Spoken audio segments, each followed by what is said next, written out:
your subtle jab towards my colleague Bruce Hyer. Just remember, I was quoting Winston Churchill earlier today, but we do remember Churchill's famous decision to leave the Conservative Party with which he was first elected, go to the Liberals, and then go back to the Conservatives. And he said, well, you know, something like, well, you know, it may be not that unfamiliar to have someone rat, but to re-rat is really something. So I'm counting on Bruce not re-ratting. Bruce is not only 60% of the caucus by biomass, he's also got a really big brain and a great backbone, and we work really well together. For those of you who don't know his background, Bruce Hyer has been an environmentalist for all his life. We both worked separately, but probably were in the same room at one point planning Earth Day 1970. But he's also been a small businessman. He runs eco-tourism lodges and has been very involved in conservation efforts in Thunder Bay Superior North, including in creating Wabakimi National Park.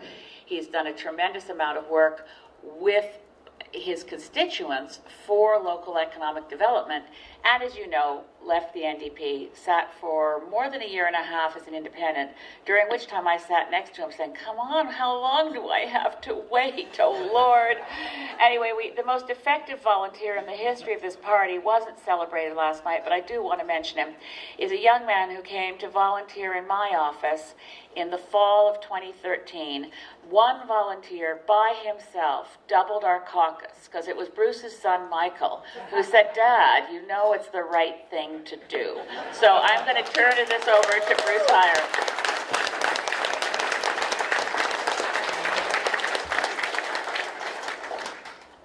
No, I'm not going to re-rat. And part of the reason that I'm not going to do that is I was unbelievably impressed with how this party dealt with very difficult resolutions over the last couple of days. Just amazing. And I was very impressed with how John Stryker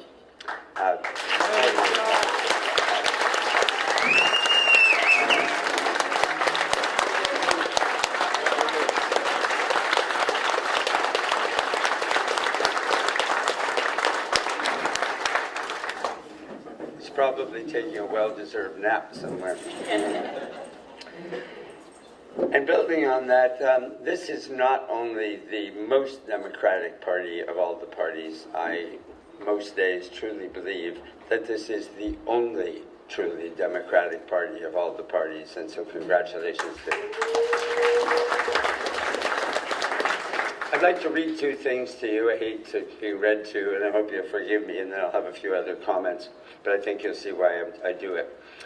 2 months after being elected in October of 2008, I wrote this letter to Jack Layton, and it says, to Jack Layton, NDP leader, subject respect for the House of Commons and other House members. Dear Jack, I'm very distressed and embarrassed by the heckling and catcalling by some of our very own members for reasons that include the following.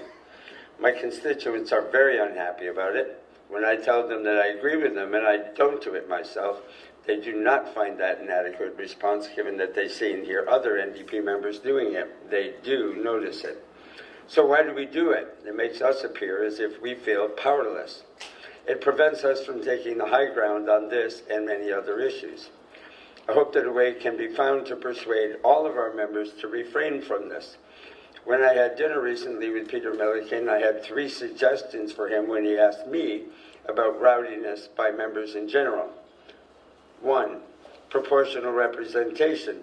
This sort of behavior comes from representatives who are either underempowered or overempowered. 2, game misconduct should be handed out by referee Speaker Milliken, repeated as needed. I even offered to go first deliberately, but he didn't take me up on my offer.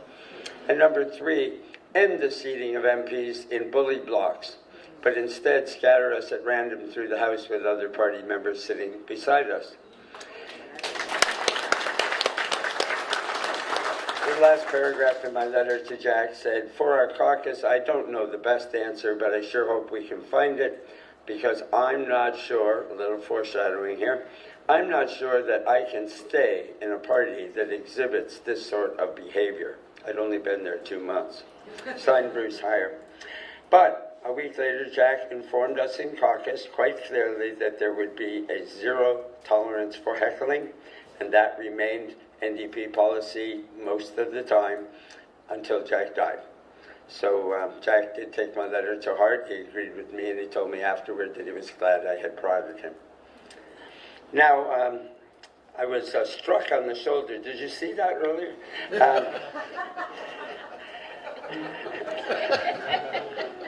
But I get to go last. So I would like to briefly comment on the book, Tragedy in the Commons, written by Alison and Michael, who's here with us today.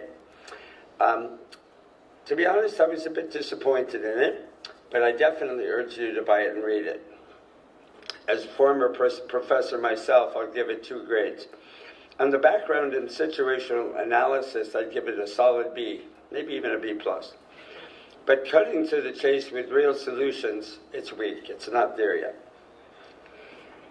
It uses exit interviews with many former MPs to do a great job of documenting the problems with Parliament. And here's just one example from Inky Mark, Manitoba MP for 13 years, who was scathing, and he said, quote, "Parties are basically dishonest, totally dishonest. They lie through their teeth and manipulate their membership. All the stuff they tell you is just a facade. It's like a TV commercial." On page 130 of the book, the authors did, in one short paragraph, mention one key obstacle to democracy. I wish they brought it up again as one of the solutions. Quote, "Individual MPs who take a stand face real political costs, from being demoted or removed from committee assignments to receiving few, if any, opportunities to speak in the House, or being ousted from caucus, or worse." Parties, going on, they said, Michael said, parties hold a trump card to guarantee discipline among their ranks. A leader must sign an MP's candidacy papers if she or he wish to run for re-election.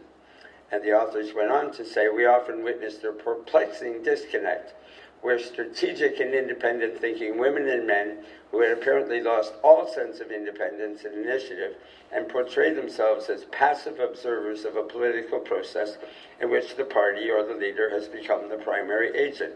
I wouldn't argue with that until now. The book did note that parties aren't even mentioned in the Canadian Constitution. In our Constitution, there aren't any parties.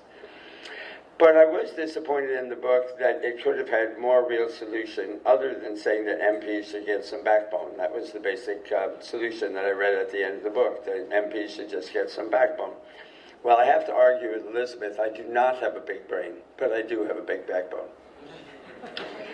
So I hope that when Michael writes his sequel, which I bet he will, and I hope he will, when he calls it something like Fixing the Tragedy in the Commons, he might consider some of the following. And the following are in a blog that Huffington Post asked me to write just a couple of days after I decided to become independent. So it's you can still find it, I think, if you Google Bruce Hyer, Huffington Post, blah, blah, blah. 5 simple steps to save Parliament. For many MPs serving in Parliament, it's the best job they ever had. There's a good salary and good perks and the illusion of power and influence. Yet there is fear and conformity too, and a mindless tribalism that frustrates MPs and empowers party apparatchiks. I left the New Democratic Party in 2012 over lockstep discipline on many issues. Jack Layton was good at balancing the need of MPs and party functionaries, and caucus meetings had been very inclusive. He was very unusual. I'm idealistic, perhaps naive, but when I came to Ottawa to work for my constituents and my conscience with the advice, counsel, and persuasion of my party, not abject control. Today, all 3 main parties are run from the back rooms by leaders and functionaries. The result, Parliament is reduced to hyper-partisanship where nobody wants to give an inch. There's real combat mentality. I've had many achievements in my own life: police officer, biologist, forester, business person, corporate director, etc. But nothing like this. Parliament has been the most frustrating experience of my entire life. It is the most dysfunctional organization I have ever been associated with. There's an old Japanese proverb, "The nail that stands up will be driven down." Well, I've been the nail. But when I decided to serve as an independent MP, I made an interesting discovery. that for many parliamentarians, I've become kind of an alter ego. I've had other MPs tell me, I wish I could do that. I don't feel comfortable taking my marching orders from the party, but they will quickly add, I don't think I could get reelected as an independent. One of my NDP MPs, I'll interject, one of my NDP MPs a few days after I went independent came up to me and says, Bruce, I don't have your backbone and I want to be reelected. I've just accepted the fact that all I am is a mere customer sales representative for the NDP in my riding. So, can I get reelected? I'm not sure. Does that drive my decision making? Absolutely not. I'm happier. A lot of constituents are happier. I sleep better at night. And my wife says I'm a lot easier to live with. Canadians want a parliament that works. This need not be revolutionary. Often simple technical changes can bring significant improvements.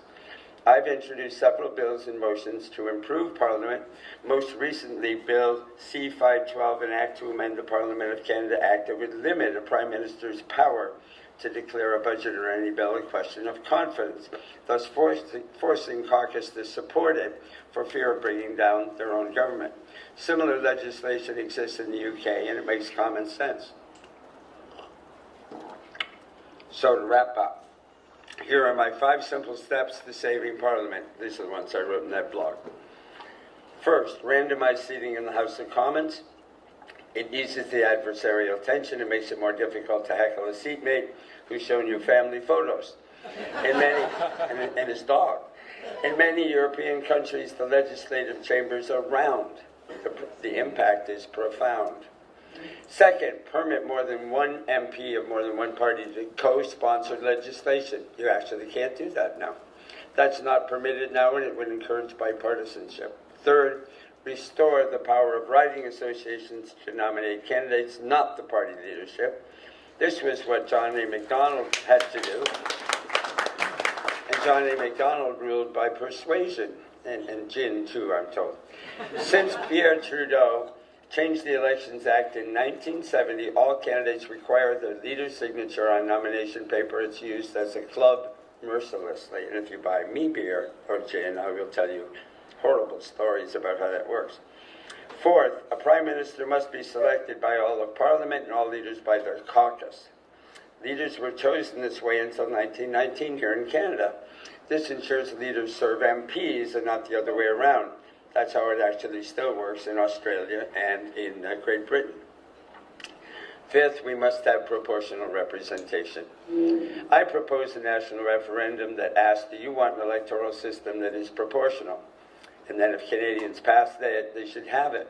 And if the Purple Party wins 20% of the national vote, the Purple Party should get 20% of the seats. I'm oddly optimistic that we can reform Parliament, and the Canadians will eventually get the democracy that they and we deserve. It has to get better. It could not possibly get worse in Parliament, close quote. So just to come full circle, if Parliament operated the way the Green Party of Canada has operated at this convention, we'd have one hell of a country. Thanks very much.